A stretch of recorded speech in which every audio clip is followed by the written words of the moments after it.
ഈ 3 പാവയ്ക്ക തോരൻ വെക്കാനും 3-4 പാവയ്ക്ക വട്ടത്തിലരിഞ്ഞ് ഉപ്പും മുളകൊക്കെ ഇട്ട് പിഴിഞ്ഞ് വെക്കാം. മെഴുക്കുവരട്ടിയോ എന്തെങ്കിലും ഉണ്ടാക്കാം, വറക്കുകയോ ചെയ്യാം.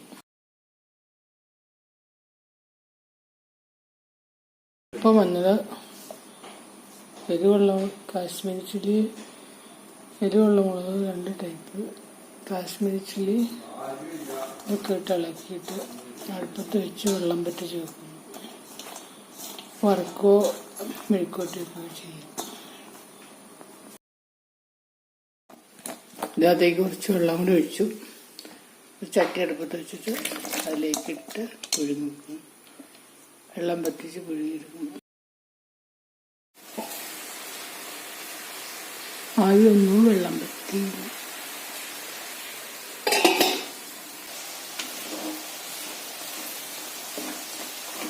വെള്ളമൊക്കെ പറ്റി തീക്ക് എടുക്കാം.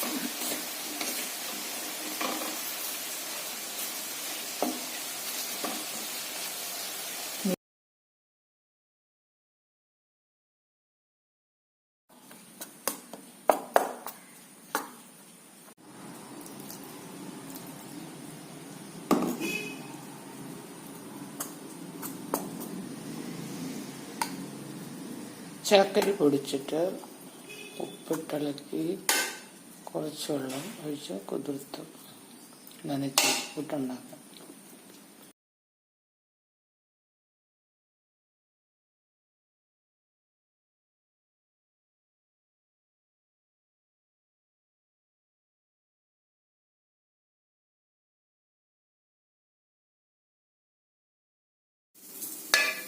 കുമ്പളങ്ങ പുഴുങ്ങി ഉടച്ചെടുക്കുന്നു. മോരുകറി ഉണ്ടാക്കാം. അതിൽ അരപ്പ് ചേർത്ത് മോരും ചേർത്ത് ചൂടാക്കാം.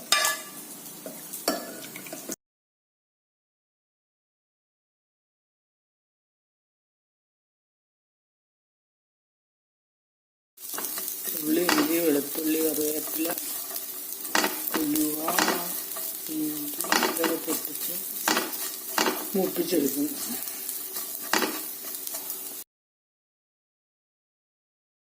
ഇവർക്കുള്ള അരപ്പ്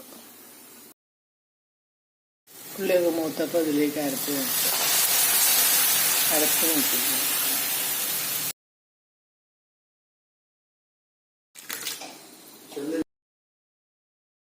അരപ്പ് ചേർത്ത് കുമ്പളങ്ങ ചേർത്ത് ഇനി മോര് ചേർക്കാം.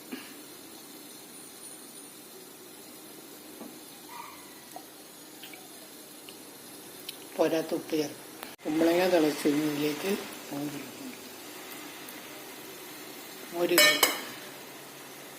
ചോറിനുള്ള മോര് കറി റെഡി.